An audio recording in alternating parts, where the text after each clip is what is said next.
こんにちは。今回の動画は見る方によってはすごい神回になっているかもしれません。今回は終鉄歴1年4ヶ月ほどの稽古会の会員さんに僕が日々指導している内容を説明してもらって、その理解度を確認するという試みで対談形式にしました。日々直接指導している会員さんにしかわからないような会話になっている部分もあるかもしれませんが、 YouTube でまだ解説していないような重要な内容もいつの間にか、たくさん含まれていました。動画をご覧の皆さんにとってもとっても大きなヒントになる可能性がありますので、あえて会話の内容をそのまま活かして最低限の編集でお届けしています。この動画のどこにヒントが隠されているのか、いろいろと想像しながらご覧ください。そして日々の鍛錬にお役立てください。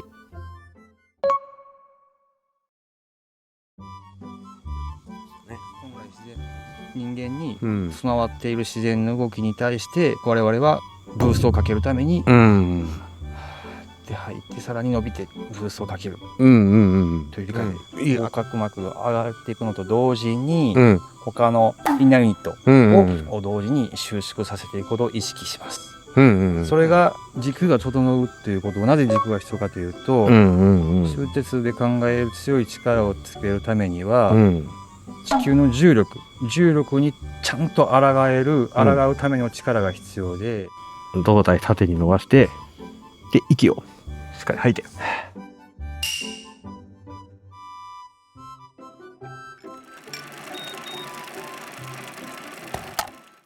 僕が考えるその終鉄の大切な姿勢っていうのは、姿勢は S 字を絶対に変えない、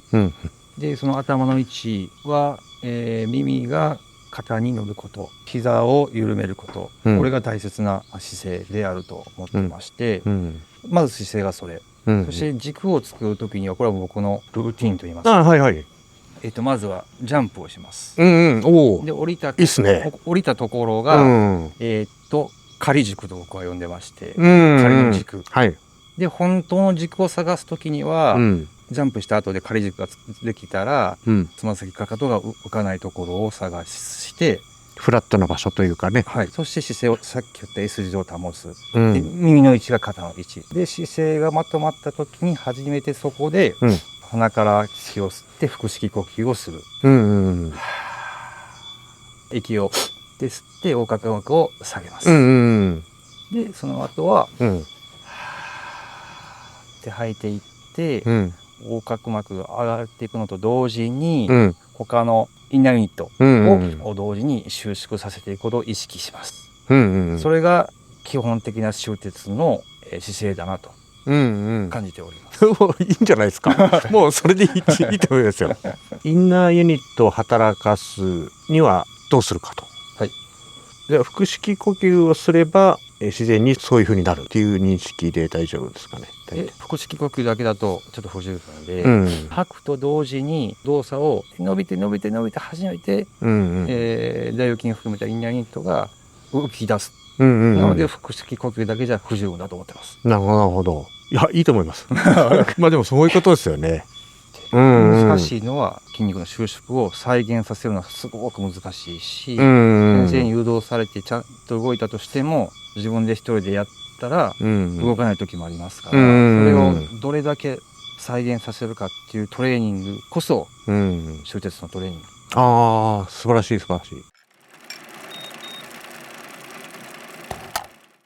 そしたら最初に細かい耳の位置だとか S 字のカーブだとか、軸の話みたいなのがあったじゃないですか。なんでそういうふうに整ってる必要があるか。それはですね、それこそその終鉄2本柱のうちのこの、テンセグリティ構造で、すごい素晴らしい。軸が整うということを、なぜ軸が必要かというと、終鉄で考える強い力をつけるためには、地球の重力にちゃんと抗うための力が必要で、これに関してはですね、15度ずれてたら悪い、だんだんこう10度になって5度になって近づいていけばいくほどいい順じゃなくて、ちゃんとちょっとでもずれたらダメだから、軸に近づいていけばいいという考え方ではなく、正しい軸のところをすごい発見しなければすごいすごいいけないんですよ。もう完璧じゃないですか。本当ですか。めっちゃ上手に説明しますね。あ、ちょっと待ってくださいね。虫が入っちゃうかな。すげえ。でもこれこうまとめてるから林さんめっちゃ整理ができてるのかな。それは今というかぶれない筋肉という。天セグリティの状態がしっかり整った状態でイコール自分にかかっている重力を正しく理解できているっていうこととイコールだっていうことですね。まずだから自分にかかっている重力の角度は当然もう体で分かってるっていうことですよね。僕はまだ発見できてないんです。そうかそこを見つけるのが大事だよっていう。そうなんですよ。そのちょっとしたズレっていうのが定規があるわけでもないし、重力線が引いてあるわけでもないので違和感で分かるようになりたいです。そのこうセンサーみたいなのを見つけるっていう感じですよね。それがまだ見つかってなくてですね。それをここかなって繰り返して発見する必要があると思ってます。でもそう理解としてはもう完璧ですね。でそこにしっかり抗うっていう動きが体幹の奥深くのそこを強く引き締めることになると、その時にしかるべき筋肉がきちんと動いてないといけないと、その筋肉の動きがいわゆる体幹トレーニングとか体育的な動きだけでは不十分で、呼吸の時に働く筋肉、体の腹圧をバランスをこう保っていくような筋肉の動き、そういうのを利用する。呼吸でその筋肉を呼び起こす。そうです。でそれでさっき言ってたね、ブースト、力をブーストさせるような感じ。人間に備わっている自然の動きに対して我々はブーストをかけるために、で吐いてさらに伸びてブーストをかけるという理解で合ってます。今私たちが目指すべき状態、藤原先生の状態になるためには今言ったその軸、あとそのトレーニングで鍛えた筋肉、で呼吸、この3つさえ揃えば一応重さは出ますし、たまにできたりはします。この3つさえ揃えば、でも目指すところの藤原先生のようにこうパンチをした時に相手に伝わるようにするためには、さっき言った呼吸と軸とトレーニングだけでは不十分で、インパクトの瞬間に抑えようと思ったら、よりさらにトレーニングを積んで打った時にも自動的に1秒2秒じゃなくても当たったもインパクトと同時にもう体は出来上がってないといけないので、それをしようと思えば長いトレーニングがいります。おそらく僕の考えでは、この3つができるとしてもやっぱり不要なところにも筋肉が動いているので、必要なインナーユニット以外の筋肉を緩めてパンチを打とうと思えばやっぱりトレーニングもいるし、リラックスさせてインナーユニットだけを締める、ここまでいくにはトレーニングがいります。それはここです。こんな感じで僕は思ってるんですけど、その通りだと思います。なるほど。体幹がうまく使えたり、パワーがアップしたとしても、稽古でよくやるのはじわじわ力を出す、力を加えていくとか、じわじわ加えられた力に抵抗するとか、要は少しずつ強い状態になればとりあえず対応できるようなもので最初は練習していくんですけども、実際の特に打撃技とか、あとは組んだ瞬間にグッて力を加えるような、いわゆる技っていう感じにそれを用いようとすると、一瞬のタイミングでそれができないといけないので、少しずつその理想の体の状態が作れたとしてもダメで、パンっていう必要な時になってないといけないので、あらかじめその状態作ってバッて技を出すのもいいですし、最初はそういう感じになっちゃうかもしれないけど、だんだん自由にこうリラックスして動いてるようでいて、インパクトがあった瞬間に自然にその体の状態がパッて作れるようになるのが必要だということですよね。だから最初は意識して体を作る、だんだん意識して作ることがもういつでも OK っていうふうになれば、今度は自然にそれが入るようになると。僕が初めの方にこうやって自分がこうやって作る前に思ったのが、そのパンチの時に相手に伝わるのと、じわじわ相手に伝えるのって結構ごちゃ混ぜになってて、パンチとか打とうとするとやっぱ他の筋肉は必ず動きますから、やっぱりその時に抜けやすいから、その打撃組に関してのインナーニットを動かそうと思ったら、ちょっと別物と考えなきゃいけないなっていう初めに作っておいて打てば、ある程度再現は可能ですもんね。ただ動くことを考えると結構現実的ではないんですよね。でそれは練習として考えればいいですけど、スパーとかやるときに姿勢のことは考えなくていいですよって言ってるのはそこで、マススパーの練習なんかは攻防に慣れていく練習なので、そこで学べることっていうのはまず第一優先は相手のパンチが見えるとか、間合いの練習をする、それをしっかり課題として置いといて、その時に姿勢も作ってとかってやると中途半端になってしまう。だから姿勢なんか抜けてていいからまずマススパー慣れましょうねっていうのでやってるじゃないですか。それと同じ感じで、姿勢の練習をするときはまず動くことなんか考えないで、止まってるときはいつでも 100% が作れるように徹底すると、動く練習は一切考えない、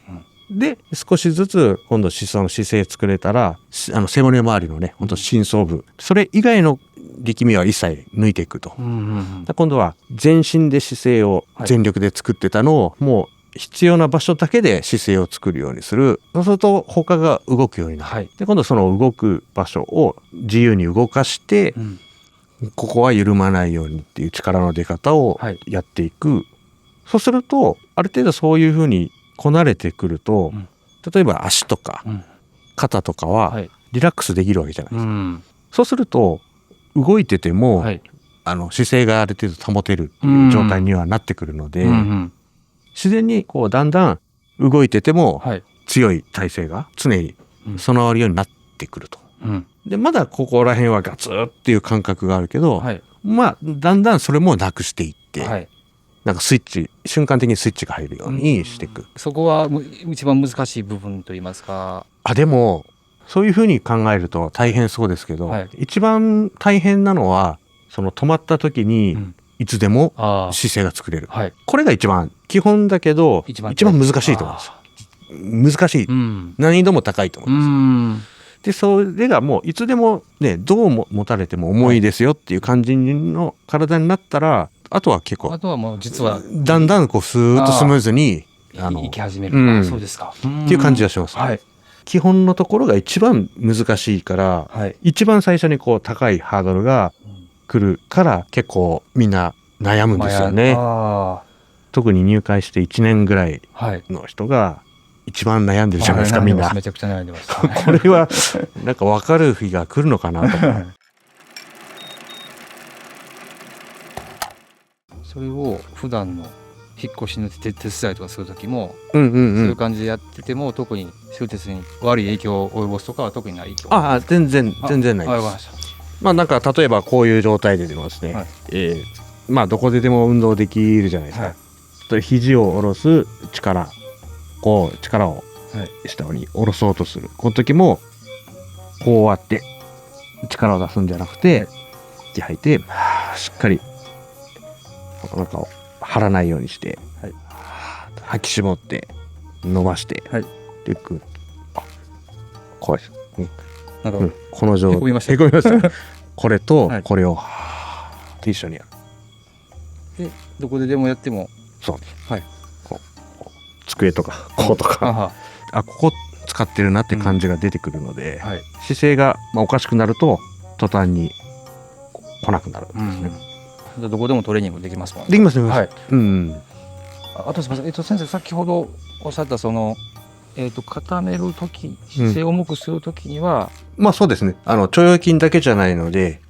後ろ側だと多裂筋とか、横だと腹横筋とか、それはいわゆるその重さを出すためにはやっぱここが必要だよっていうことで、そうです、吸う時は横隔膜が主役になると、吐く時は横隔膜以外のインナーユニットが主役になる。横隔膜以外ですね、どっちかというとそっちですね。そっちの時にどうやって体幹を体幹の中でブーストさせるか、こうやってまとめるのはとてもいいですよね。ありがとうございます。勉強になりました。ありがとうございます。単純にこの座高を伸ばす感じで座高を測るの分かります、椅子があって、板が降りてきて、まあその感じで、その時に呼吸しっかり。まあ、例えば職場の机とか椅子に座ってても、同じようにやることができると思ってもいいですよね。もうめっちゃできますよ。もうずっとやってる感じです、僕も。一回ちょっとじゃあリラックスそのまましといてください。ちょっといいですか。一回リラックスして、何もしないでちょっと一回踏ん張って固めてください。そうじゃあ降りてきた板転ばして、胴体縦に伸ばして、で息をしっかり吐いて。これいいっすね。